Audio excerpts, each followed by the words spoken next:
Hello and good afternoon to you all. A very warm welcome to our guests of honor, colleagues, ladies and gentlemen. On behalf of INTI International University, welcome to the ASEAN Social Business Conference 2023 panel discussions on climate change and sustainability. It is good to have you join us this Friday afternoon. For those who just joined us on Microsoft Teams live stream, we are now at the Tan Yuen Seng Multipurpose Hall, AT International University. Thank you for joining us this afternoon. And a big shout out to our conference collaborations partner, Talent Corporations Malaysia Berhad, University Malaysia Kelantan UMK, the Youth Trust Foundation, My Harapan, Abu Kari International University, AIU, and Athena. Thank you all for supporting this event. I am Dr. Chen Kaiwa. I am a senior lecturer at Faculty of Business and Communications, INTI International University. Now, just before we proceed with the panel discussion, a quick reminder and some housekeeping matters to you. We are recording this session, so please put your microphone or mobile phone to silent mode if you can. And also, we will be taking some questions from the floor afterwards. I hope you have some questions later for my panel. You can either come to the microphone when there is an opportunity, or you can type your question in the Microsoft Teams chat room as well. Ladies and gentlemen, the ASEAN Social Business Conference 2023 aims to expand our understanding of the multi-level conceptualization, creativity, and context that define the processes involved in addressing complex social and environmental problems, including social business, unemployment, social entrepreneurship, as well as sustainability by our distinguished panel speakers. This afternoon panel discussion is a platform which strives to discuss to what extent does climate change affect ecosystem, economics, and society. It demands a collaboration and informed response from all of us, irrespective of our background or affiliations. And we have a wonderful panel joining us today, including Associate Professor Dr. Thomas Lay from University of St. Joseph, Macau, Dr. Zuroni Mohammed Yusuf. She is a senior lecturer from Faculties of Human Ecology at University Putra, Malaysia, as well as Dr. Fong Chong San. He is a senior lecturer from Institute for Advanced Studies at University Malaya. Welcome all. At this point of time, I would like to welcome up first and get the ball rolling. Our panel discussion theme today is climate change and sustainability. So, Dr. Thomas Lay, if I can start with you. We have heard of so much about the terminology climate change as well as sustainability on textbook, articles, newspaper, radio, and so on. But what is climate change and sustainability to you? Well, thank you for your question. So once again, it's my honor to be here today. So, well, if you ask me what is climate change and sustainability, I think it's very simple. As we can see, I think back there we have a poster that already shows all of the SDGs from the UN. So actually, in my field, I work on the air quality field. So I think what it matters the most for our field is the SDG 11, sustainable cities and communities, and also SDG 13, climate action.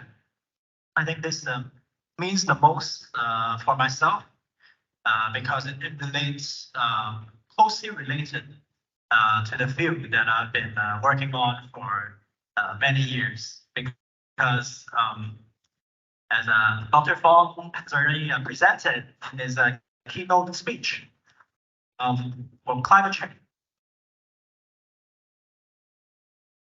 climate change is also closely related with air pollution, especially when you burn a lot of coal or you burn a lot of biomass or trees, to produce energy. When you're releasing CO2 into the atmosphere, you're also releasing, different sorts of air pollutants like, like PM, NO2, SO2. Yes. And what about climate change to you?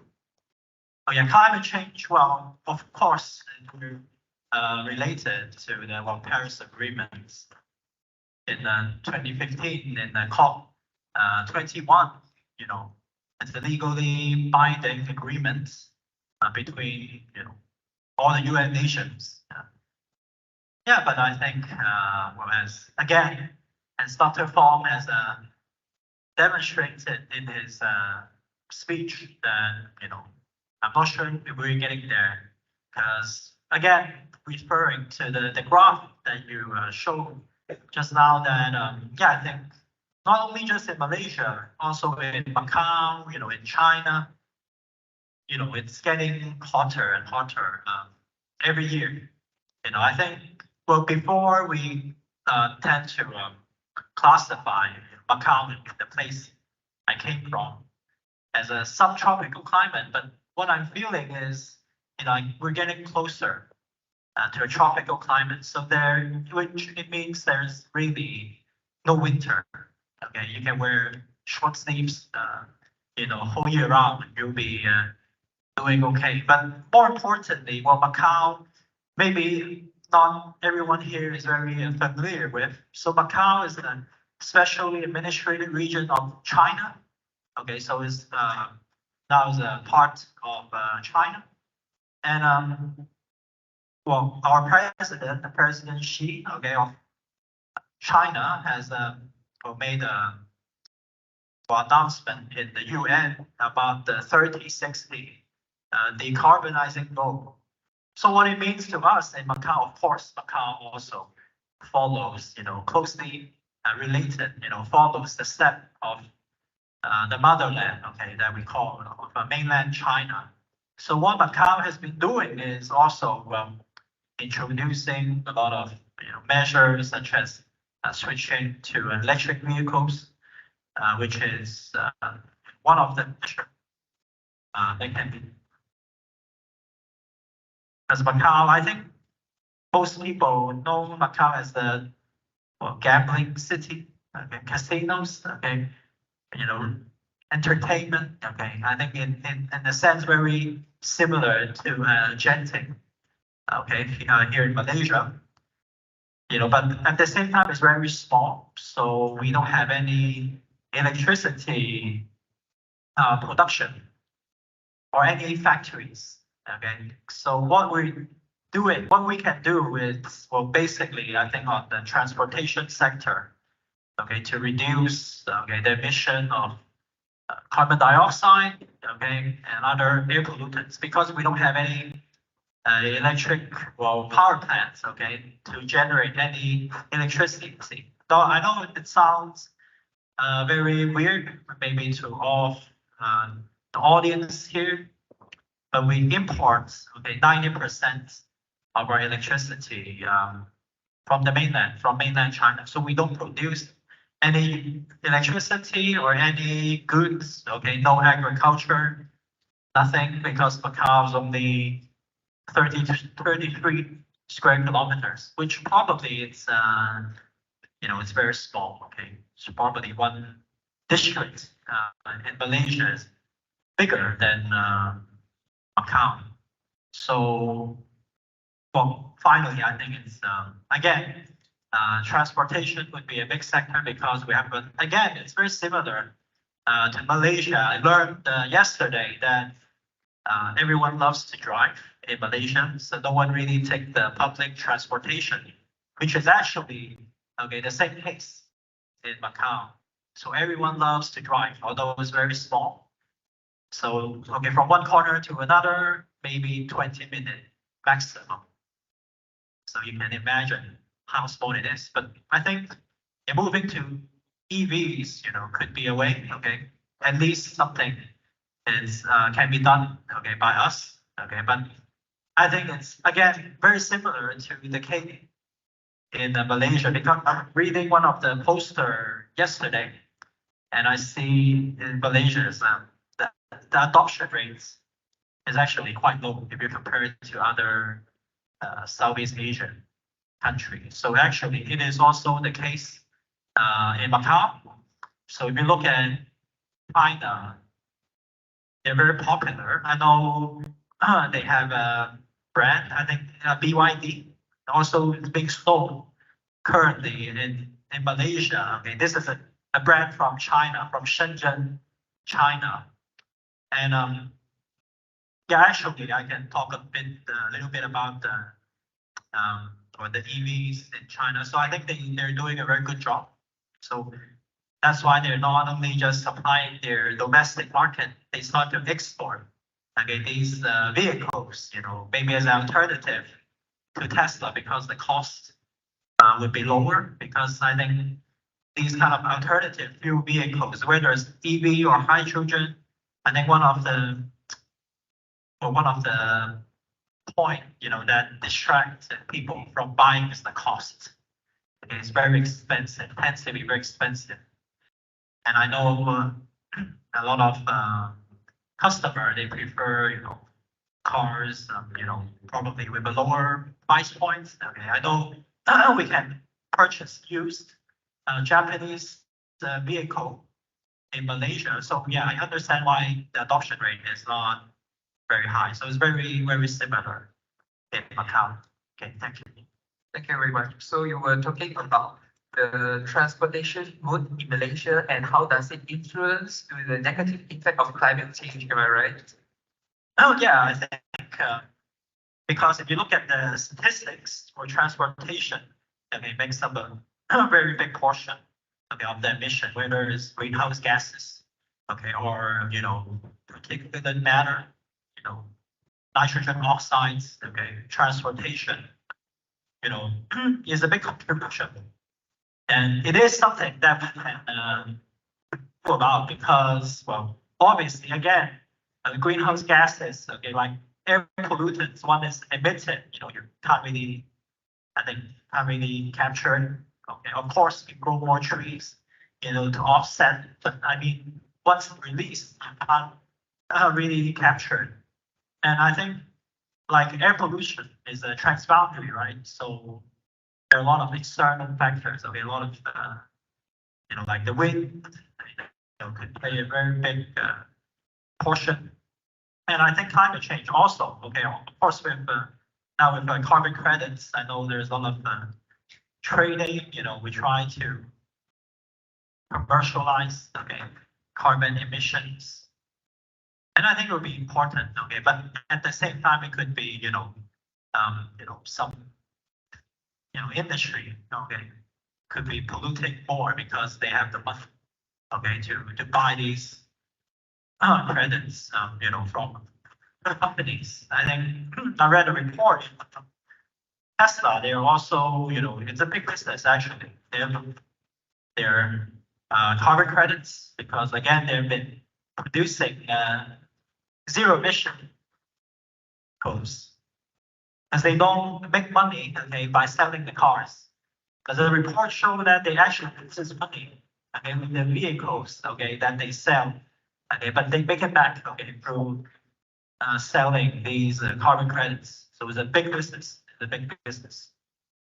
Very true. Thank you, Dr. Thomas. So, Dr. Durrani, in that respect, that I believe you can relate a little bit about sustainable consumptions to our conversation as well.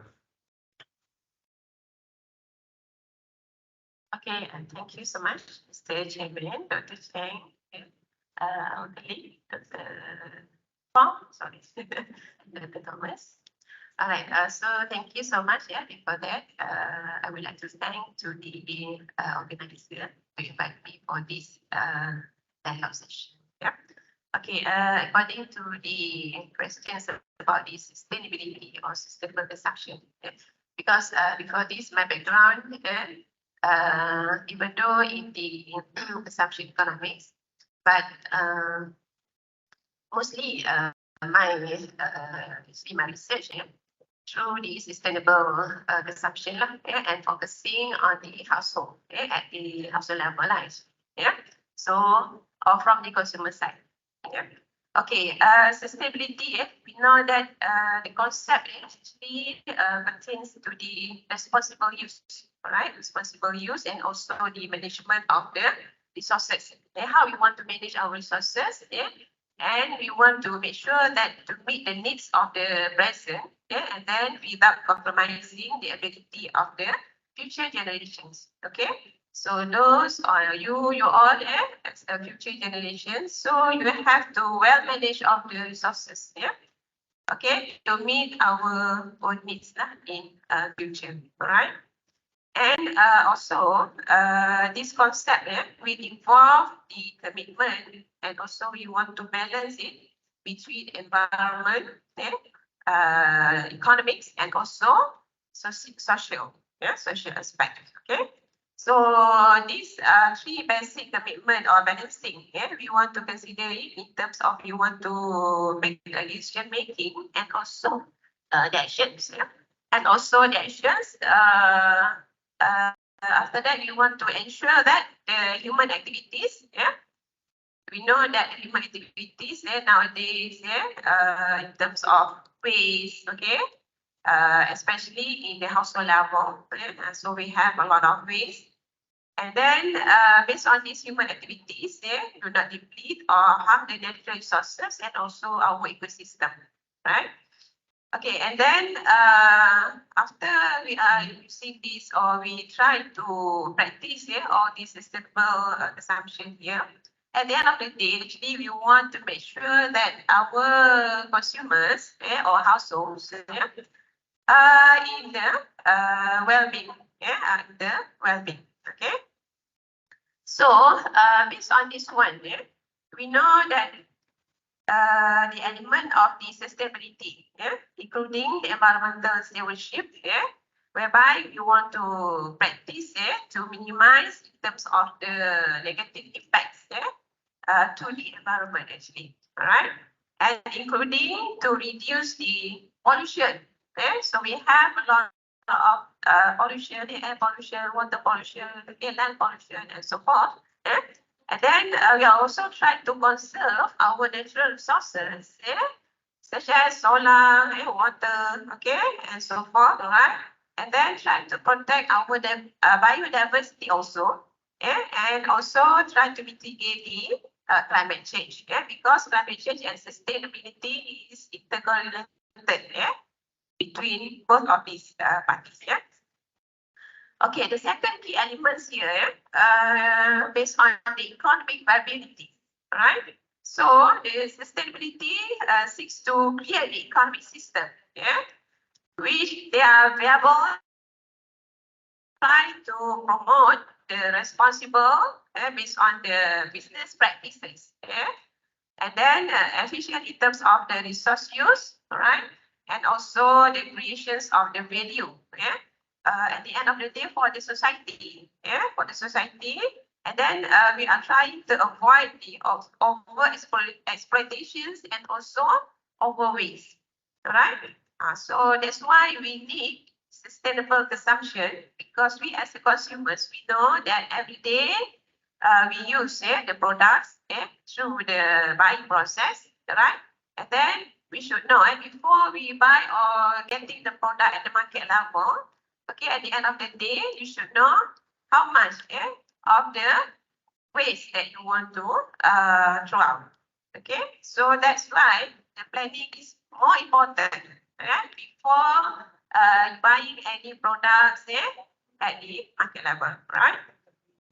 Okay, the third element of the sustainability actually on the social equity, right? On the social equity, so we want to emphasize the social justice and also to ensure that all the individuals and the communities have access to at least at the basic needs. Okay, housing, for example, water, electrical, or electricity, and also healthcare, food, all right, education, and the economic opportunities. Okay.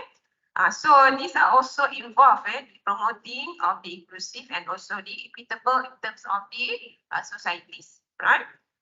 Okay, the fourth elements of the sustainability, intergenerational responsibility. Okay, the responsibility here. Yeah. Okay, so the sustainability acknowledge the interconnectedness of the present and also the future generations. Okay, nowadays and also our future generations, they emphasize the need to leave a positive legacy. Okay, and then this is for those who come after us, which means here for the future generations. Yeah, afterwards. Okay. So that's why the elements of the sustainability is very important. Okay, for the sustainability through the fostering, for example, the energy efficiency. All right, we are using maybe to use the lamp, for example. Make sure you use the efficient one, right? And then through fostering the economic stability, okay, so we have to make sure that our economics is the stability or in the stable one, yeah. And then we are trying also to make sure that our environment preservations in the good conditions, correct? Okay, that's based on the social responsibility. Yeah? So we as the human or as a consumer, we might have this responsibility, okay, among the human. Yeah? And then we are also fostering through the public health. All right. So to make sure that our health is in good conditions. Yeah. All right. And for those, based on these key elements and the importance of the sustainability, okay, the goals here, we want to make sure that better standard of living and the better standard of the education and also our healthcare, right? And then also we want to try to end the poverty and also the hunger among the societies, especially in Malaysia, we're focusing in Malaysia, right? And then the third goals maybe we want to achieve in terms of the gender equality, as to make sure that we have the same right, among the genders, right, male and also female, right? And the last goals maybe to make sure that sustainable in the economic growth. So that's why the goals are very important here. And if you want to achieve these goals, we as a consumer or as a society or as a household at the household level, so we should take into this consideration, whereby the sustainable consumption is very important to us. So you have to know that the sustainability concept is very important to make sure that our future generations in the good conditions in future.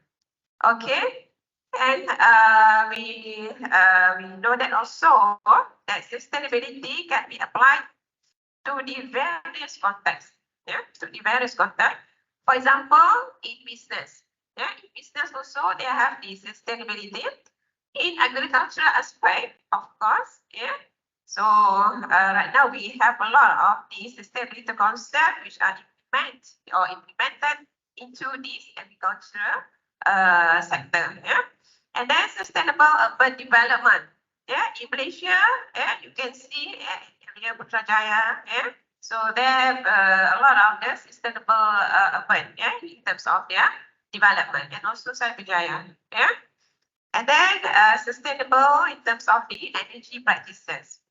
So these are contribute to the sustainability.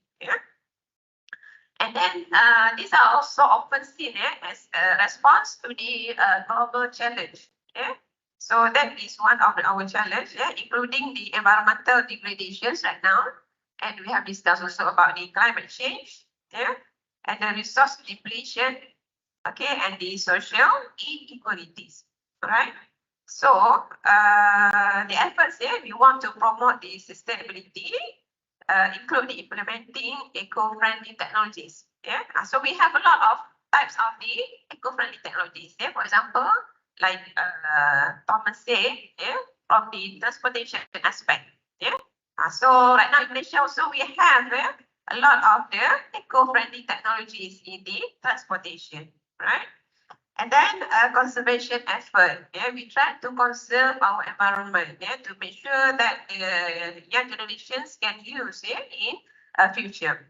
And also the ethical business practices. So the businesses, they have their right to have their practices and based on their ethical business. And also, not to forget that the government policies and the regulations, and these sustainability, actually, we want to support the sustainable development. So as we know, the sustainable development, actually produced last or since 1992. In the Brazil, we call it as the Rio de Janeiro at Brazil, right? So that from there, nation also take these opportunities, try to come back to Malaysia, and we have also the Langkawi declarations, after the Rio de Janeiro at Brazil declarations, okay? So we are trying to implement all this sustainable development into our development, for example, in the housing sector, transportation sector, and so forth, right? So we know that the sustainable consumption among the consumers is very important in terms of we want to achieve the sustainable development goal, and we know that lately we have SDG, Sustainable Development Goal 17 Sustainable Development Goal, and based on that SDGs, we are trying to achieve all the goals here. And as I know that there are about 7, I think, to achieve according to this climate change and also the sustainability concept through SDG. All right. So that's all. I think. Thank you, Dr. Chen. Thank you very much, Dr. Jeroni. And what about you, Dr. Paul? What about me? Yeah. Sorry, what's the question? What do the terminologies of sustainability and climate change mean to you? Okay. So I'll give a very short one. Thomas elaborated a lot. Dr. Zerenipun suggested a lot on their perspective on climate change and sustainability. But to me, I'm sticking with the very traditional bookish definition. So what is climate change? So first you need to know what is weather, right? So weather is what you are feeling, what you are seeing outdoors, what you're experiencing on a daily basis. So perhaps when you walk out this hall, the temperature outside could be 32 degrees Celsius with more or less 70 plus 80 relative humidity. And if it is windy, perhaps you will get more than 1.5 meter per second wind activity. But if you don't have that, perhaps you're getting nearing zero. On a repetitive basis, that is climate. So in Malaysia, we are, I'm doubtful whether to use the word fortunate, but we are in a tropical climate. Okay, so yearly we will have on average 30 to 32 degrees Celsius average temperature. We have abundant rainfall and we have very high humidity in this tropical region. So to me, climate change is 10 years ago, the average is 27 degrees Celsius. And now the average temperature on an annual basis is 30 plus. That is climate change. We are getting warmer, and statistics and monitoring stations, they are telling us that. So that is climate change to me, right? The change in the weather patterns over a long time. So that is climate change. So in terms of sustainability, it's a very broad word. It's a very broad word, and you can apply it so many ways. So for example, if I'm from an environmental background, so like Dr. Thomas, I'm working a lot on SDG 11 and SDG 13 as well, sustainable cities, right? But so if we relate back to the conference today, it's about social and business, two very big components that is driving sustainability. If you remember the slides that I showed you earlier, we talk about how the expand in urban population, no, world population, right, in general, how much does that contribute to all the things, all the consequences that we are facing today? It has a lot of social economic impacts, and definitely also has a lot of business impact as well. So to me, sustainability, it reflects in the word, I mean, it's a combination of word of ability to sustain. How do you sustain something? Right? So first of all, you need to know what you have. So benchmarking is very important here. So whenever we say we want to be sustainable, so what does it really mean? You want to ensure that you continue to develop, but you also need to be very cautious so that when you develop, you don't overdevelop like what Dr. Zorani mentioned. You have to ensure that there is enough resources so that future generations coming after you would also have the right towards enjoying those benefits. That is sustainability. You are able to sustain the benefits that we are facing now, or we are enjoying now, to ensure that the generations coming after us, not only the next generation, the generations that are coming, also would have the same access towards the benefits and the beneficial parts that we are facing today. So that's sustainability to me. Thank you. Thank you so much for giving us a lot of food of talk today. A reminder to all, you can send your question via Microsoft Teams. And if you want to, you can also ask the question in person. We have the mic going around the hall in a little bit while. Okay. Now, Dr. Thomas, if I may ask you, what are the most pressing challenges and opportunities in the field of climate change and sustainability experienced by consumers in the next 10 years? Pardon, you repeat the last phrase? Okay. What are the most pressing challenges and opportunities in the field of climate change and sustainability that will be experienced by consumers in the next 10 years? Okay, well, yeah, thank you for the question. So I think, well, what are the challenges, okay, for climate change and sustainability? I think, well, it's a very interesting question, because I always gonna reflect this, okay, within myself and also with my students. So, like you said, the main challenge I think would be the cost, actually, from a consumer standpoint. Because the challenges, as I said, if you use more environmentally friendly, vehicles or materials, okay, they tend to be more expensive than traditional things, like again, like purchasing an EV, electric vehicle or hydrogen vehicle, which is actually more expensive, okay, than an electric vehicle. I think the challenge would be, to accept these new technology. Okay, maybe it's better here, but in Macau, okay, the place where I'm from, people are very conservative. Okay, so they think it's not legitimate. Okay, like for example, like buying an electric car. People, they don't accept this kind of new technology because maybe they hear a lot of bad things about it, or news that does not support them to make this switch. And at the same time, actually, it's also about like the government policy. Okay, how much the government willing to support, okay, to solve this sustainability and climate change problem. Okay, how much does the government prioritize? Okay, because again, these kind of things does not bring in more revenue from it. Let's put it very straight. It does not earn more money. Okay, so that's a big problem.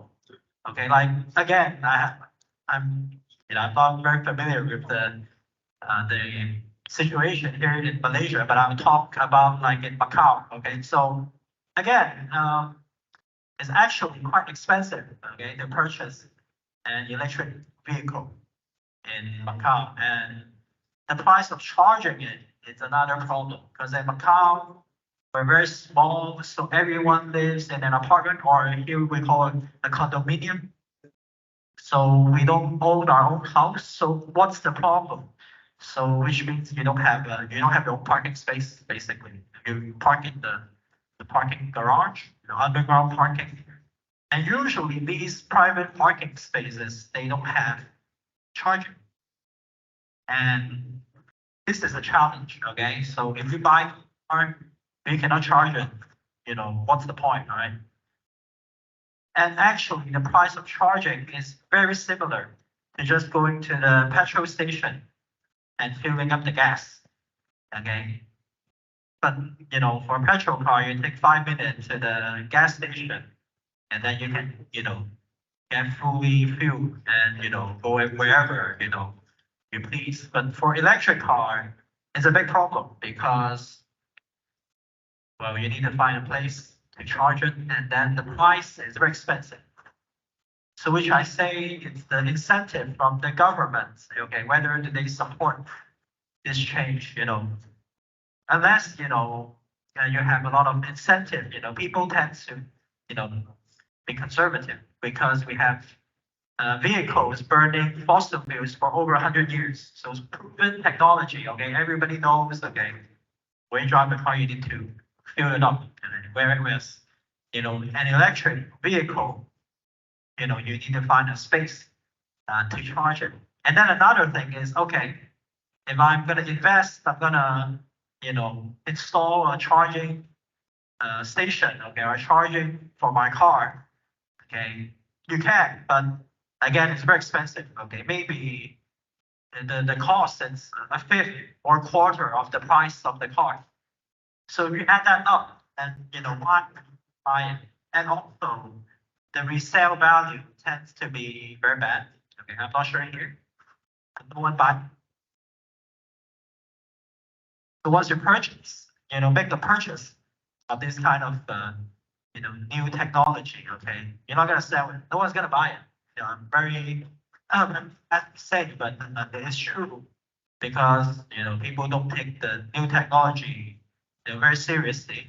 So it's a different thing because again, there's also the challenge, right? The battery, over a certain number of recharging, it's gonna the performance is gonna go down, and you can't just fix it, right? Because everything gets being embedded into the chassis of the vehicle. And well, I can talk a little bit more about the energy sector. So unfortunately, in Macau we don't have any renewables. I know in Malaysia, it's renewable is a very big thing, but then in Macau, unfortunately, 90% of the electricity is being imported, and and we know, okay, most of them comes from the coal power plant, so from burning coals. And although it's not being generated, okay, within the region of Macau, it's being reproduced, somewhere, in the nearby region of China, in the Guangdong province. So this is not helping. And with so much casinos and hotels, you can imagine already how much electricity, how much energy, we're gonna need, because they're 24 hours, right, non-stop, right? The casino never closes down, except during the COVID pandemic, which, it's a very unusual thing. The casino closed down for 2 weeks, okay, which never happened before since, the casinos has been open for 70 years, 80 years in Macau. So I think, to adopt renewable energy is also very important, okay, for sustainability and climate change. Okay, but again, there's not a lot of incentive, okay, because the cost of electricity alone is actually very cheap in Macau. If we convert it to ringgit, it's maybe like 50 cents per kilowatt, which is, I'm not sure about the price here. Is it similar, like around 50.5, 50 cents or 0.5 ringgit. Okay, I'm not sure the electricity here, but it's actually very low in Macau. So what's the point, right? For the people to adopt to to renewable energy, because renewable energy, okay, you're gonna maybe you can use the solar energy, solar panel, okay, collect this energy and use it, right, to lower the bills. But in Macau, unfortunately, well, we all live in a condo, so there's no places actually to install, because if you need to install this, you need to get the agreement of all the tenants, okay, within the building, and it's impossible. Okay, how are you gonna find everyone? Because some of them maybe they just purchased the condo, but they're never here. Okay, they're not physically here, or they're somewhere, very busy. So it's impossible, okay, to install these solar panels in Macau. So yeah, we remain very pessimistic, okay, in the renewables, okay, in Macau. Well, of course, wind turbine would be impossible because it takes up a lot of space, and we only have 33 square kilometers of space, but we almost have 1 million people in Macau. So you can imagine, right? And also it disturbs the scenery, right? The wind turbine is not good for the scenery. So I think what the consumer is facing is one, okay, adopting new technology, okay, such as electric vehicle or hydrogen vehicle. And the second thing would be adopting renewable energy, which unfortunately I don't see is gonna happen, very soon in Macau. Because again, I can say it's because it's not really something that generates revenue. Actually, could be, losing money, to invest in this kind of technology. Okay, from the government standpoint, they're not getting, okay, the returns like they do if we build more casinos and resorts. Okay, we can attract more tourists. Okay, and the tax, okay, on the gambling tax would increase. Okay, those are the priorities, of our government. Okay, but of course, as I said, they pledge, okay, to follow the 30-60 decarbonizing goal. Okay, which is being said or announced, okay, by our president in the United Nations. Okay, of course, we the Macau, as a region, specially administrated region of China follows, but I think, there could be more ways being done, to, accompany this goal, because, in this region, okay, well, Macau, and China, of course, we were part of China, but things are very different. Okay, I think China is, if you read on the news in China actually is one of the largest renewable energy adopter in the world, because they have been building a lot of solar panels and also a lot of wind turbine or hydrological power with the dam and the reservoir. But in Macau, we basically rely on our motherland. Okay, so not a lot is being done. But in the future, things will change. Okay, especially now the economy recovering, because again, these are takes a lot of money. It's also business, right? Cannot everything be done by the government, also by the private sector. It's very important.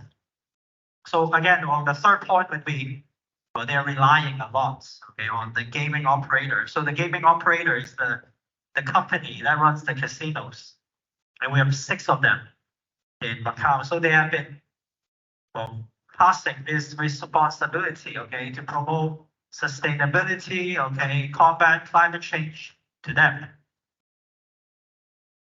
Well, because they host a lot of tourists, So it's around at the peak time, okay, before the pandemic, we received around 20 to 30 million tourists every year. So you can imagine how much energy, how much food, how much water they use. Okay, and us in the hotels and resorts.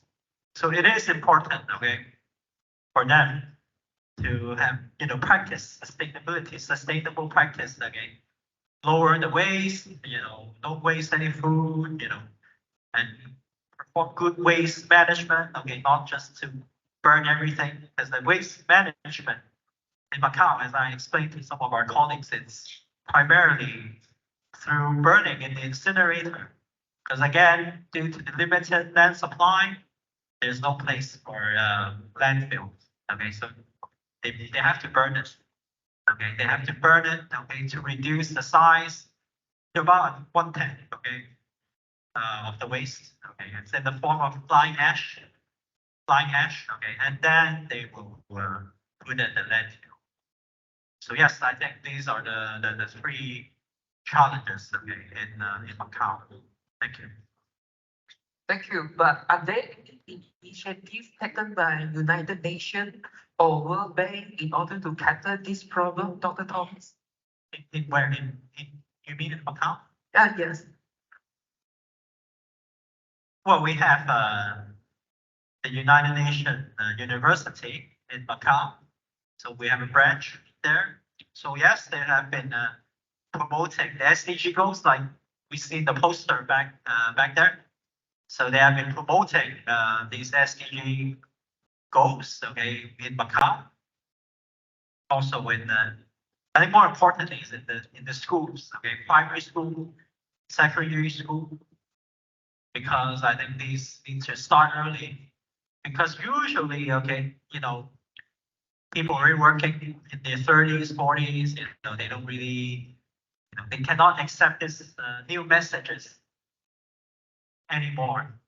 So it's important, okay, to start early. Actually, our university also promotes the SDG goals, okay, in the middle school, okay, primary school, secondary schools, and also to our students, our university students. I also ask them, the things they learn, they can also help us to spread the message. It is, important message, but it is not the majority. It's not mainstream. Let's put it this way.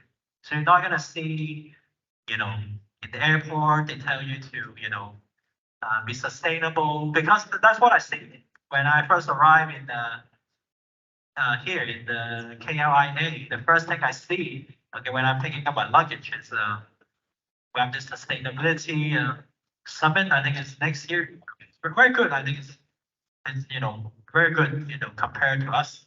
We don't really talk about this subject a lot. I hope the government can also promote more, because I think public education, okay, outreach, is very important. Of course, the research is also very important. Okay, but I think in order to get more people, okay, to pay attention, okay, you need to promote more, okay, not just within the scientific field, because everybody knows already, but it's those that are not in the academia, or they're not in this area, they need to know. So I really appreciate. I think here we combining business and ESG, and sustainability, well, the SDGs, yes, together, because I think in and Macau, I think business is business. Okay, we don't talk about a lot of these kind of ESG and SDG. Okay, we talk about business. Okay, how to make more money. Okay, how to found your own company. How to manage the resources. So I think we should learn more from you guys. Thank you. Thank you. So, Dr. Zuroni, in that respect, maybe doctor can share about some perspective from Malaysia's government. Do they have any campaign strategies actions to solve climate change and encounter consumer leading towards sustainability or practice environmental behavior in everyday life? Okay, thank you, Dr. Chang. Okay, so we have heard a lot from the macro perspective, and I think also we have almost similar or more or less in terms of the challenges and also the opportunities that we have, right? But before that, I would like to explain a little bit in Malaysian perspective based on the challenges. What are the challenges of these climate change and also the sustainability? So number one, we can see the climate change impacts. What are the impacts from the climate change? So we know that the consumers actually facing direct and also indirect consequences from the climate change. For example, from what Dr. Fong said just now, that we have in terms of the weather, rising in terms of the temperature, and then the changing weather patterns, and also the sea level rises, which can disrupt all these things to our life, and maybe they can pose the risk to the property and also our livelihoods in future, right? So this is the first challenge of the climate change. The second one may be the rising of the cost. So we know that from the effects of the climate change, it will become more pronounced. And also the consumers may experience increase the cost in terms of the, for example, insurance premium. So insurance premium might be increased, and also the property damage, and the need for the climate resilient in terms of their infrastructure, right? So that is the second one. The third one may be the challenges in terms of the energy transition. So the consumers may be face the challenges in terms of the transitioning to the renewable energy sources. So that we know that the renewable, for example, wind power, solar energy, hydropower, hydroelectric, biomass, and also biofuel, that is under renewable energy sources. Okay, and all these renewable energy sources here, which may require the initial investment and also the changes in terms of the energy consumption habits among Malaysian society. So we focus in the Malaysian activities. And also the challenge is the sustainable transportation. So this is one of the challenge also in Malaysia, shifting to the sustainable transportation options. Even though nowadays we can see that we have a lot of the sustainable transportations options, and also the electric vehicles or the public transit, and also can be costly and also may involve the changes in the daily commuting practices. So there is for the sustainable transportations. And then what are the opportunities that we have in Malaysia? So as we know that we have a lot of the opportunities actually in Malaysia. For example, number one, the eco product friendly. And then we know that as a consumers here, we have an access to a growing range of the eco-friendly product, eco-friendly products. For example, energy efficient appliances, to sustainable fashion, for example, and also we have sustainable or green food, sustainable in terms of the housing. So actually we have so many types of the products which are under eco-friendly products. So we can use as a consumer because we want to make sure that our society is in a good conditions in our future life, right? Okay, next our opportunity is our clean energy. So the government also trying to promote the solar energy. Okay, even though the cost is maybe higher at the higher rate, but we still or we need to use these types of the clean energy or solar energy. Okay, so that one is the transition to clean the energy sources, present the opportunities for the consumers to reduce our carbon footprint actually. So carbon footprint and also save our money in the long term lah. Even though it may be costly, but in long term, it might also save our money actually. For the solar energy. And also next our opportunities that we have the green building practices in Malaysia. And we know that in Malaysia also we have our green building index. Yeah. Okay, they are built up by the industry. Yeah. Okay, so this building or retrofitting homes and structures to be energy efficient. Yeah, based on this green building and also eco-friendly. Yeah, and all these things can enhance our comfort and also reduce the energy cost. Yeah. Okay, and the last but not least here, the opportunities is sustainable transportation again. Yeah. The electric vehicles, we know that. Yeah. Cycling also. Yeah. So our government also encourage the people actually to cycle. And also walking. Yeah. And these options also offering in terms of the cost saving and also the good in terms of the environmental benefits. Yeah. Okay, what are the initiatives actually from Malaysia, from the government? So in Malaysia, the government have already give a lot of the incentive. For example, like the tariff or green technology financing scheme, and also the feed in tariff program. Okay, we have also the electric vehicles incentive. Okay, for those who are using the eco-friendly products. Especially for the transportations. And also we have the energy efficiency labeling.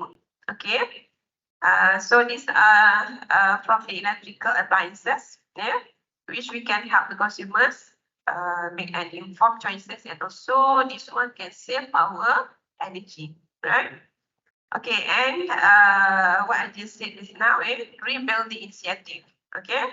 So we have the green building index from the Malaysian, that is the certifications, and the Malaysian Green Building Confederations.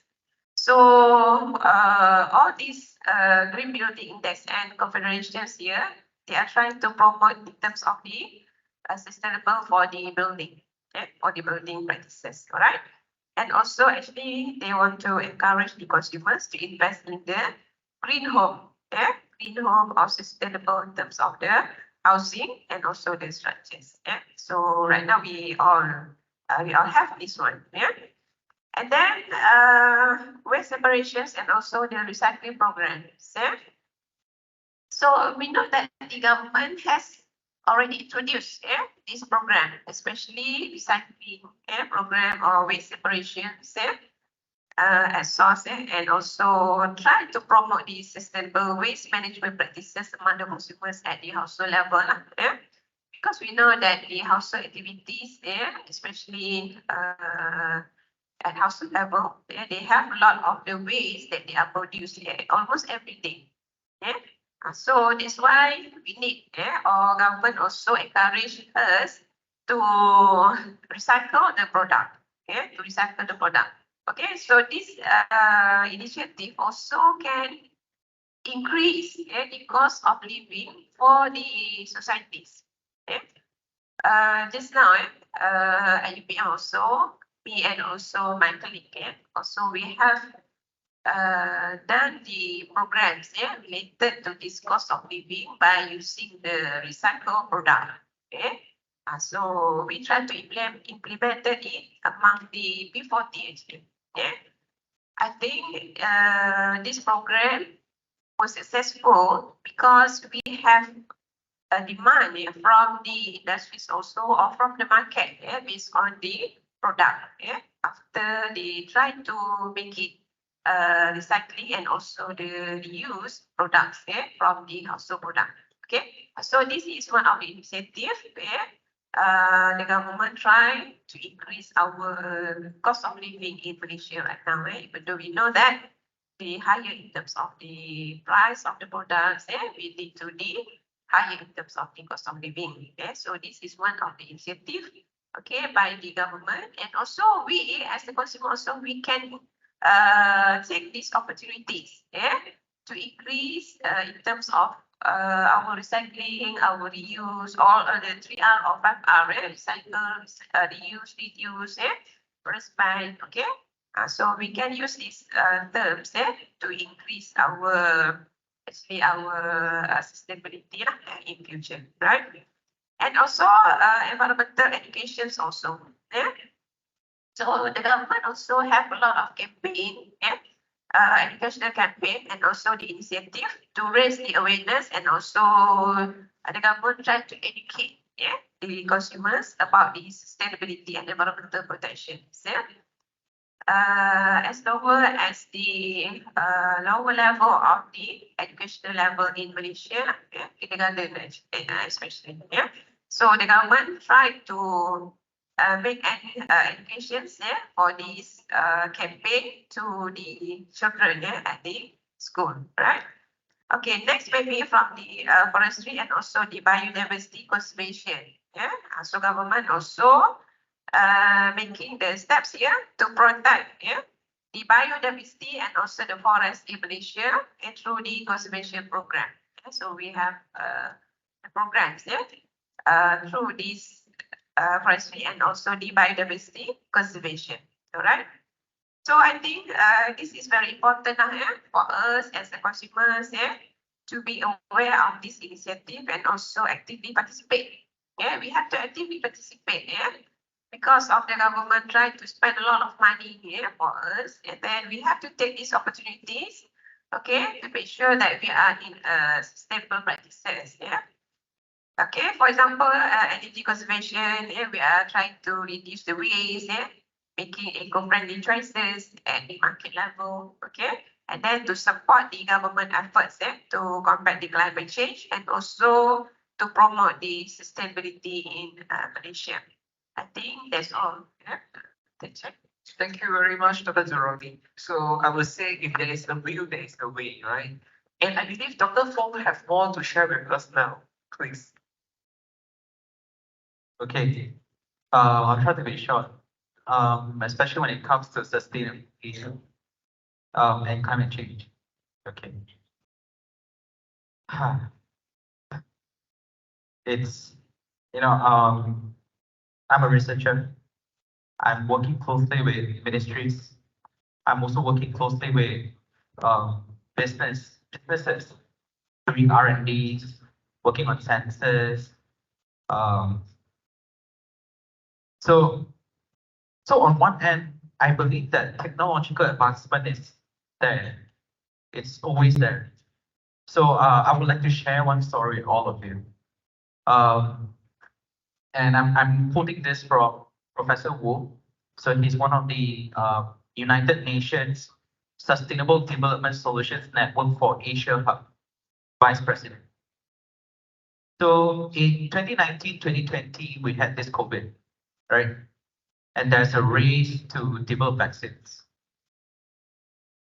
So why is there emerging variants? What is wrong with that? So the problem is we do not have problems at all in terms of vaccine development. In a very short period of time, couple of months, you already have 4 to 5 different brands of vaccines in the market. So it means that technological advancement is there. Technology is there. But what fails is the distribution of vaccines among developed countries and developing countries, and also those categorized under third, what do they call them? Underdeveloped countries. So what fails our attack or our attempt towards addressing climate change is not solutions or technology related. It's the people, it's the system that fails our attempt towards addressing climate change. So we talk a lot about emissions. Just ask yourself this question. Have you cleared your shopping cart recently during the 10/10 of promotion and 11/11 coming if you have any plans to? Do you really need to buy something in 1 year time, in 2 year time? Where is that item going to be? Do you foresee that you will still have that item around you? You're still actively using it in 5 years down the road. So Dr. Zuraini shared that there are 3 R's, 5 R's. In fact, there are total 9 R's. If we talk about waste management, there are 9 R's. And my favorite, and I believe everyone should also adopt this R, is rethink. Do you have the necessity to buy something? You can see during the COVID times. Yes, we are locked down, we cannot move here and there, but shopping sales are going up. Plastic waste generation going up. So you yourself is the problem. You are contributing towards the problem. And what are you doing to address this? No point we have this sort of dialogue saying, let's have a better future, let's attack climate change. All the propagandas. If you yourself today, you still buy something as a consumer, so this is from a consumerism perspective. If you still cannot control your impulsive buying, I'm feeling sad, let's buy a PS5. I'm feeling sad, let's buy cosmetics. So don't talk about changes if you are still contributing towards the problem. So I would like to end this question by perhaps showing this to all of you here. All of us are consumers. We are a part of the ecosystem. So for example, if today you are able to reduce the amount of waste generated by, instead of taking Grab from this to your next destination, by just saying, perhaps let's go for a walk. It's 10 minutes away. Right? That sort of change in mentality on the long run would have so much of impact that you will never be able to see. Right? So coming back, I would like to conclude saying that it's not, when we're trying to solve this complex issue, it's not about technology, it's not about the sciences. It's about how we can get more people to take deep into their daily consequences and how we can make a change to it. Good point. Thank you very much, Dr. Fong. Now, ladies and gentlemen, let's have a closer look at what criteria or properties or conditions need to be prepared in order to ensure a significant impact in mitigating climate change and promoting sustainability for consumers. Maybe Dr. Thomas, you can start with this. Oh, okay, sure. Well, I think this is a very good question, because I think,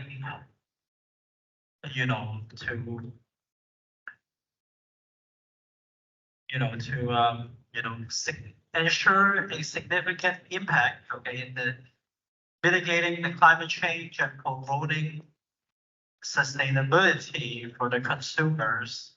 So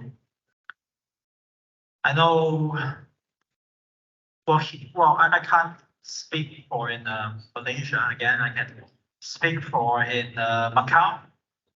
So we have been trying to eliminate, okay, all the plastic, okay, whether it's like the takeout boxes, okay, or the drinking straws, or the eating the utensils, okay, we try to remove, not to use, okay, plastic anymore. So we replace it with paper.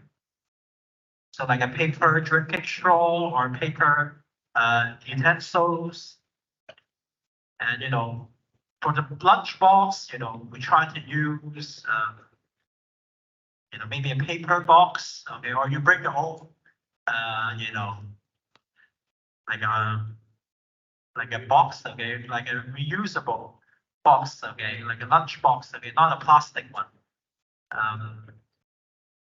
To not just climate change, but also sustainability, because the plastic, they're not biodegradable, and we don't have any landfills anyway, so we have to burn it. Okay, the only way, okay, of the waste management, okay, of all the rubbish, okay, collected in Macau, okay, they go to the incinerator, and that's not sustainable. Okay, that's a good solution, okay, for short term, but it's not a sustainable practice. And also, we have banned the use of styrofoam. I'm not sure if you guys ever use styrofoam lunchbox, but it was very popular, okay, a few years ago. But in 2021, the government of Macau, okay, the Environmental Protection Bureau, okay, banned the import of styrofoam, products into Macau, which is a good step. I think it's a good step forward. But I think for the criteria, I think there's two criteria. Okay, one is, okay, we have to subsidize these products, okay, because again, these products tends to be more expensive, okay, than traditional product, okay, at least in the first couple of years, okay, being introduced to the market. So you have to subsidize it, okay, to make the price either the same or even lower, okay, than the traditional solution. Okay, then the people will, try and use it. And then, okay, over a couple of years, okay, maybe it becomes the norm, okay, it becomes normal for everyone. But I think at the very beginning, okay, we need incentives, okay, we need incentives. Okay, and another way, okay, actually the customer doesn't like, okay, it's okay to raise the price, okay, in a certain product, okay, such as, raising the price, okay, on petrol, okay, of gasoline, diesel, okay, to force the people either you abandon your car, okay, take the mass transit, okay, take the bus, take the train, okay, or by walking, okay, or okay, to change, okay, to alternative fuel vehicles, okay, because the price of the petrol is too high to afford, okay, for an ordinary, person, okay, like in Singapore, okay, they have a lot of ways, okay, to limit, okay, the number of cars, right, through the fuel prices, okay, through the tolls, okay, and through you need to purchase, right, the permit in advance of buying the car. Okay, that's a very extreme measure, okay, to lower the cars. But of course, if you are, well off, then it does not affect you, right? You're gonna buy it anyway. Even they sell, 1 million for a car, okay, you're gonna buy it, okay, because you need it, right? But I'm talking about the majority. So I think one is incentive, okay, to lower the price of the new products, okay, for as an effort to combat climate change, and sustainable development, sustainability, okay. Second criteria is actually to raise the price of certain product, and I know people get upset. Okay, people are complaining the price of petrol is too expensive. Okay, in Macau it's around 50 MOP, so it's around, well, maybe like 10 ringgit, okay, per liter. I'm not sure, again, I'm not sure about the price of petrol here. I know it's very cheap from what I heard, it's very cheap. So everybody can drive and, or have a large displacement vehicle, big engine, V6, V8 engine. But it's not the same in Macau. People try to get the tiny engine, as small as possible, 1.5 liter, 1 liter, or some even less than a liter, like 660 cc. Why? Because it's to save the fuel, okay? Because the road tax is also being calculated based on the displacement of the engine, not the size of the car. You can have a van, okay, but if it's only 1.5 liter, then you're being charged, okay, by that category. So yeah, two things I think will be very important, okay, for us to move forward. Thank you. Thank you very much, Dr. Thomas. So maybe Dr. Zurami can explain to us what kind of criteria or characteristic of consumer that we should have in our heart in order to solve the problems of climate change and sustainability? Okay, to ensure, based on the significant impact on the mitigating of the climate change, and also we are trying to promote the sustainability for the consumers based on the several criteria and the strategies. Okay, should be considered in Malaysia. Yeah.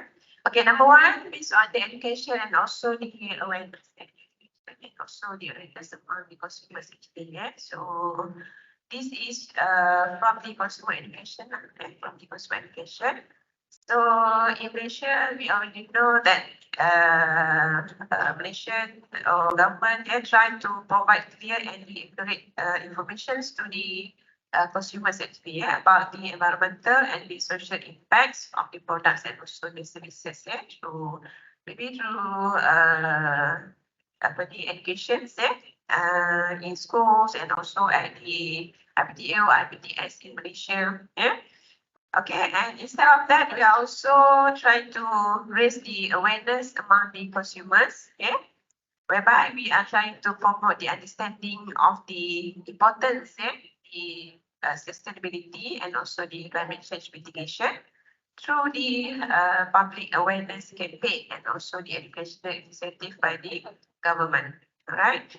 Okay, second, maybe from the eco-friendly design. Yeah. So we know that in Malaysia we have a lot of types of the products. So we have to develop the products and also the species which are trying to reduce the environmental impacts. Yeah. Also including the lower in terms of the energy use, in terms of the reduce the waste, and also the resource efficiency, right? Okay, and the third one may be energy efficiency. Yeah. All right. So just now we have already get the information. How we want to use the energy efficiency. Yeah. Through the promote the energy efficient appliances, okay, vehicles and also the technology. Okay, and right now we have the circular economics. Yeah, so the circular economics also try to encourage the recycling, refurbishment, reuse of the products, and also to extend the lifespan and also the reduce of the waste through the circular economy. So we know that the circular economy is there at the end of the day, so the waste will become a new product that we can sell it at the market. So that is the circular economy. And then we have the green certifications and also the labels. So this one we are trying to promote the third-party certifications and also the eco labels. And help the consumers to identify the sustainable and also the climate-friendly products at the market.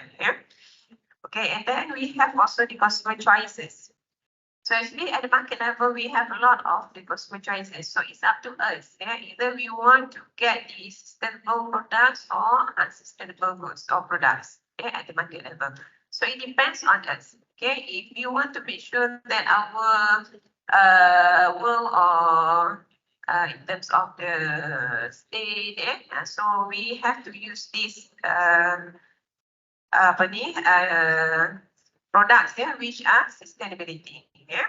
Okay, and then we have also maybe government also or the business also give the incentive or the incentive to the consumers in terms of their products. And government also offer incentive, for example, tax benefits or the subsidies from the government, okay, to encourage the consumers to choose the sustainable products or sustainable goods at market level. And then the sustainable transportation also, they are trying to promote using the public transportation. In Malaysia, just now we can see that the government try to promote the public transport for the societies. All right, and then cycling, walking, and also the electrical vehicles to reduce the emissions from the personal transportations. Okay, and then we also have the accessibility and also the affordability of these sustainable goods or sustainable product. Okay, next maybe from the consumer engagement. Yeah, so the consumer engagement also we can get the feedback to improve the sustainability efforts and also identify the areas for the improvement. Okay, next maybe from the corporate responsibility also, from the businesses itself. From here we can see that encourage the companies to adopt the sustainable practices, not only from the consumers side, but from the industrial side also. They have to encourage how they can adopt the sustainable practices based on the products or the services. Okay. And then transparency and also the reporting here. Okay, so we have to have the encourage transparency in the reporting, the environmental and also the social performance through the tools like the sustainability reports. Okay, next maybe from the government policies. Government policies and also the regulations. So we have in Malaysia, we have our national policy from the consumer side. So this one is trying to advocate and trying to support also the government policy and also the regulations to promote the sustainability and also try to mitigate the climate change. And the last but not least here, the collaborations. So we need to collaborate among the three parties here, government, businesses, and also NGOs. Or the consumers also. All right, to work together in address the climate change and also the sustainability challenges. So these three parties have to stay together and try to encourage whatever they want to hear, and then they are trying to work together also to address this sustainability and also the climate change for our new generations. And then by address these criteria and the strategies, so the consumers can play a significant role in to mitigate the climate change and also to promote the sustainability in future based on the consumer choice and also the actions also from these three parties, businesses, NGOs, and also from the government, right? Okay. So these are among the stakeholders here. I think very important to achieve the meaningful progress in these areas. All right. Thank you, Dr. Chan.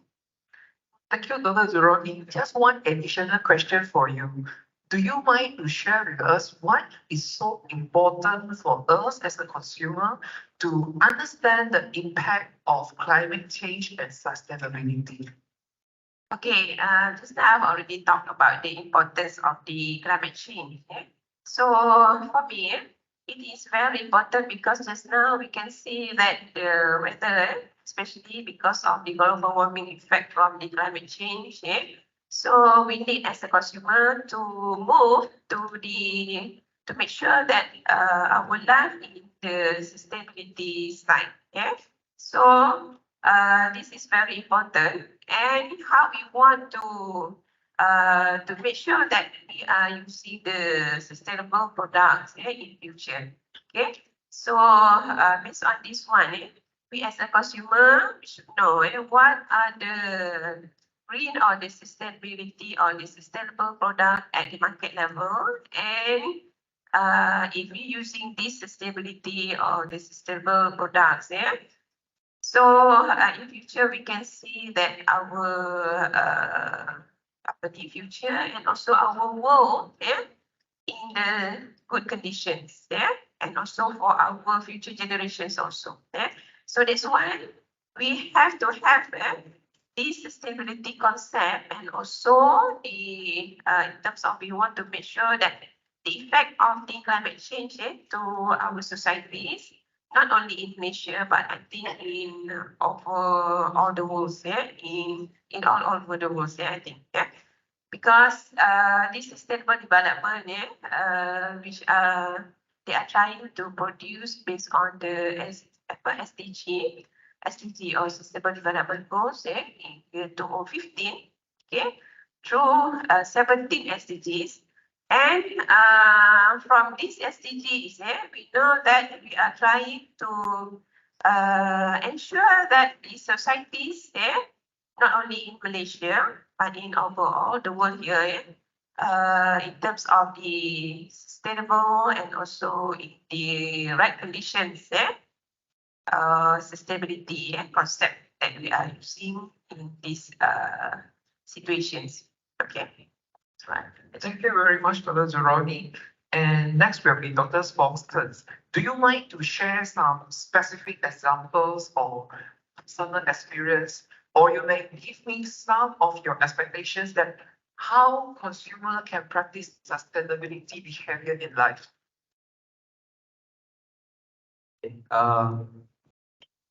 So I shared about how you can rethink about your daily choices.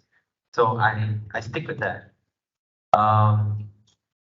And another thing that perhaps I also like to share, it's more like a from my circles, the research projects that I'm involved in. So all strategies must also think about the triple bottom line, the three P's of sustainability: the people, the planet, and also the profit. So in this equation, when we talk about solutions, you cannot leave out economic. And economic is highly interlinked with consumers' choices, consumerism. You cannot propose, let's buy UV. I give you incentives, it's getting cheaper. But okay, let me give you another example. So I'm involved with, so like I've said, we want to push towards carbon neutrality. So this is the same case as in UNIS Himalaya. So what we did is that we have a blueprint, we have our strategic plan. We want to achieve net zero by 2050. Okay, how do we do it? So the other day, the top management people, the group that are actually managing the infrastructure within this UNIS Himalaya, we all come and sit together. Some give some ideas. They say we are paying tens of millions for our electricity bills. How can we improve on that? So there are talks about let's invest in solar energy. Good suggestion, and it's also going to have another benefit, reducing emission. Okay, and then there's another solution proposed by one of the professors, and it's really out of the box, and I love it. You know, he said, let's hire one pakcik. Every night at 10 p.m., he will sit and he will ride the bicycle or he will ride his motorcycle, circle the whole UM. And his only task will be to ensure if any labs, classrooms, light which are not switched off, he turn it off. We pay him 2,000 ringgit per month. That small investment of 2,000 ringgit eventually will save up how much of electricity wastage for the whole university. So what I'm trying to say here is that the problems that we are facing now, or the issues that we're trying to tackle now, is very complex. And I showed you earlier, it's multidisciplinary. And we also have a diverse group of experts sitting in this room. We have Dr. Thomas working on air pollution. We have Dr. Zurani working on, from an human ecology's perspective. And I'm working on future cities, sustainable urban ecosystem. And perhaps you also have a lot of people that are working on the business, representing companies. So how can we make sustainability profitable? This is very important because you will go back to your boss, for example, like if you are representing a company, you go back to your boss and you say, boss, I'll give you one solution. It's going to cost you 20 million and the ROI is going to be 15 years. They will say, forget it. Forget it. The ROI is too long. So how can we make it much more easy for this sort of transition? So I'll give you another example here. So I mean, to answer Thomas, the petrol fuel here is about $1 per liter. $1 per liter. $1 per liter. It's very cheap. It's very cheap. So, but one thing is that Dr. Zurani also mentioned about the commitment of governments into ensuring this transition is done in the right way. So I'm very happy to see that in 2024, they recently released the budget for 2024, and they talk about targeted subsidies. So this is a very bold move because if you look at, I mean, generally, if you go to pump your petrol, you go to the petrol station, you have the RON 95 and RON 97. 95 is the one that you have at less than $1 per liter. But RON 97, it's slightly expensive. So you need to make that such of decision to ensure that you reduce the subsidies to promote electrical vehicles, to promote a switch in that sort of electricity consumption. So I'm giving you another example here. So currently, if let's say in Macau, you don't have enough space to generate your own renewable energy, what you can do is that you can actually subscribe. I mean, what we are doing here in Malaysia is we are subscribing to the green energy tariff.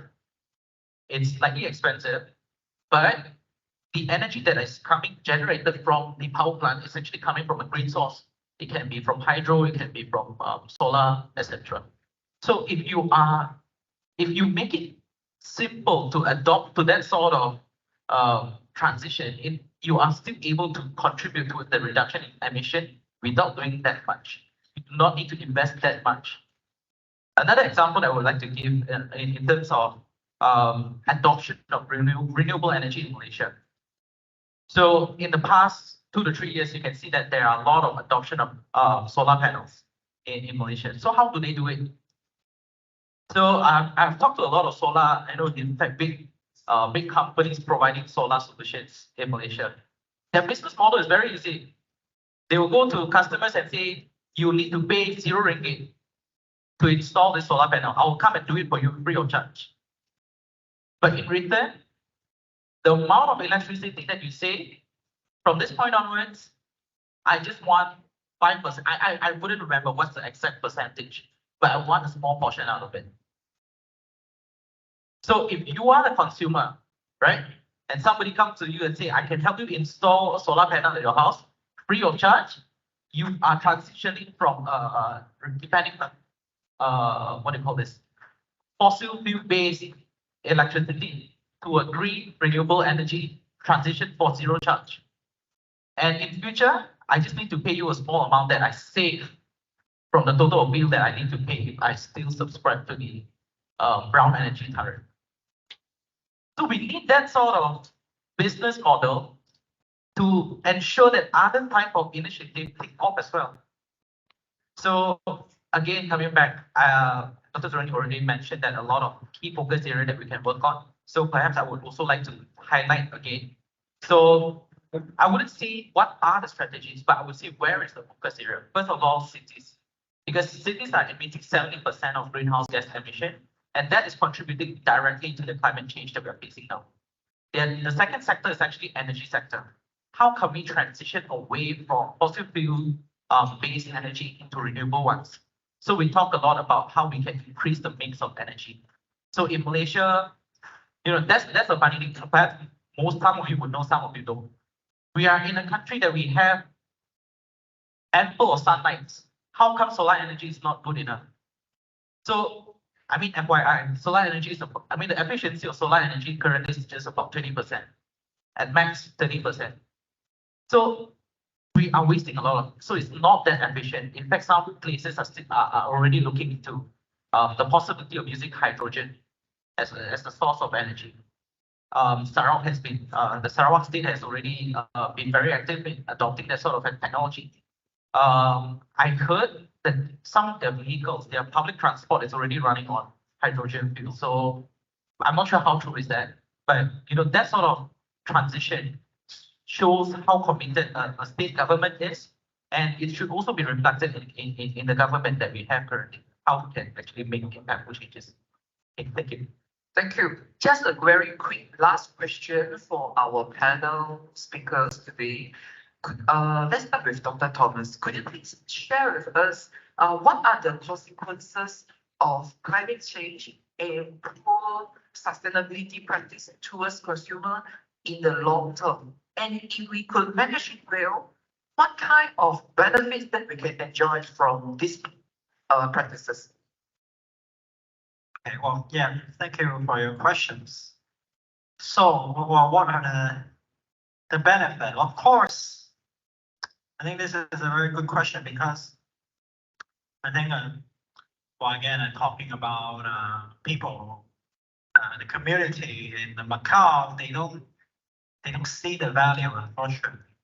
Okay, they don't see the value. I think I think it's understandable because first of all, the concept of climate change. I think they heard before on the news. Okay, because of the Paris Agreement, and they have the UN Climate Change Conference every year. So I think it's around this time, close to the end of November. They have it every year. This year they're having it in Dubai, in the UAE. So I think they heard about climate change before. Okay, and they also, I'm not sure about sustainability. I think this term is actually relatively quite new, okay, to the people in Macau. It's like air quality, okay. They don't really know, okay, there's an air pollution problem. They just see, oh, the sky is, it's not blue, it's gray today. Why? They don't know why, unfortunately. Or sustainability, okay, they heard, maybe they heard about, oh, the SDG goals, but they don't know what it is or what can they do about it. So the first thing is you have to be informed. You have to be informed, could be from the government or from the institutions like universities. And well, the benefit, I think it's very clear. It's, well, obvious to protect our world, our Earth, okay, because this is the only only planet that we have. Okay, we're not at the point to move to Mars yet. So I think this is a very clear question. So at the moment, okay, I think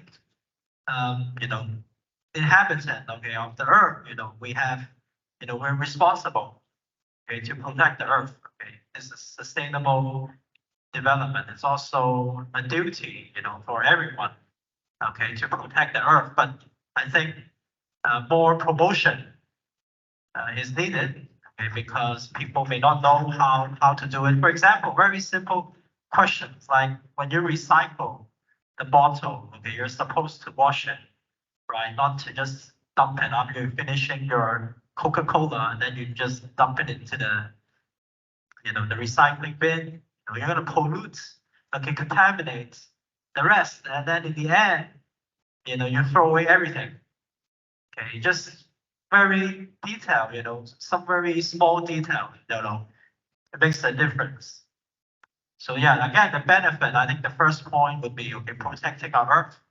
Okay, second thing is, okay, to ensure, the future generations, can enjoy, a similar, quality of life, as we have been experiencing right now. So we cannot, the third is we cannot exploit all the resources already.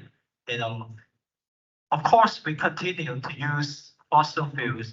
We continue to burn petrol in our cars, or we continue to burn coal, right, in the power plants. Okay, but in the end of the day, like Dr. Fong said, we have to transition, make a smooth transition from the traditional energy to renewables.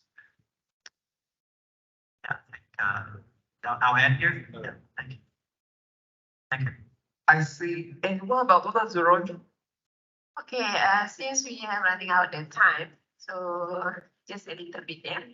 Okay, I think we have addressed about the sustainability and also the climate change. Even though these two have the interconnected between sustainability and also the and also the climate change.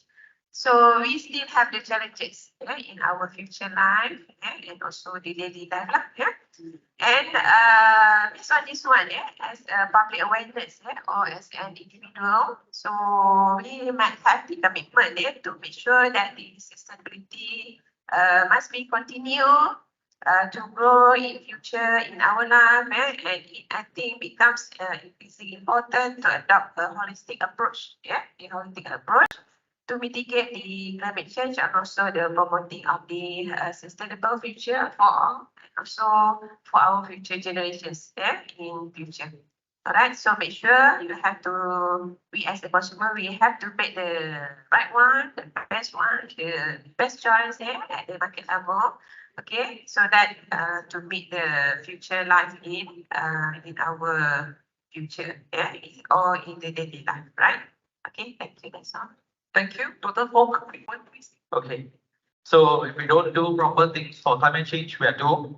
If we practice and put our we walk the talk for sustainable practices, we'll live happily. Thank you. Thank you very much. So, Dr. Thomas, Dr. Zuroni, and Dr. Fong, I really appreciate your insights and your anecdotes this afternoon. Thank you so much. And we appreciate your time coming on a panel discussions this afternoon. Of course, this afternoon panel discussions will not be possible without our conference collaborations partners. I would like just to take a few quick moments to thank them so much. They are Talent Corporations Malaysia Berhad, University Malaysia Kelantan UMK, the Youth Trust Foundation My Harapan, Abu Dhabi International University AIU, and Athena. I'm Dr. Cheng. Have a great evening, everyone. Thank you so much. Thank you, Dr. Chen. All panelists, Dr. Chen, please remain at the stage. I would like to invite Siti Nurbaya Daud, our Deputy Dean of Faculty of Business and Communication, to give away a token of appreciation.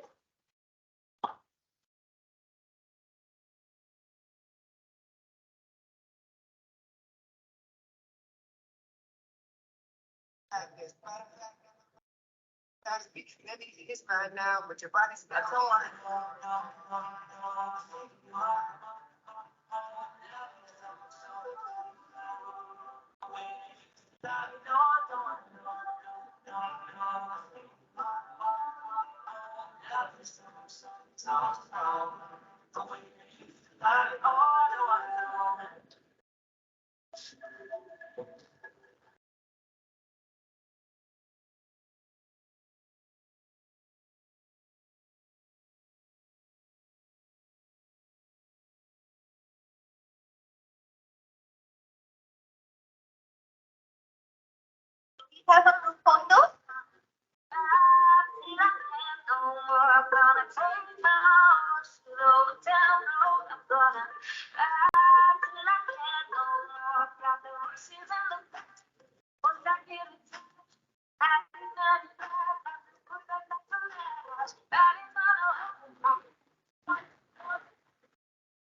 Thank you all.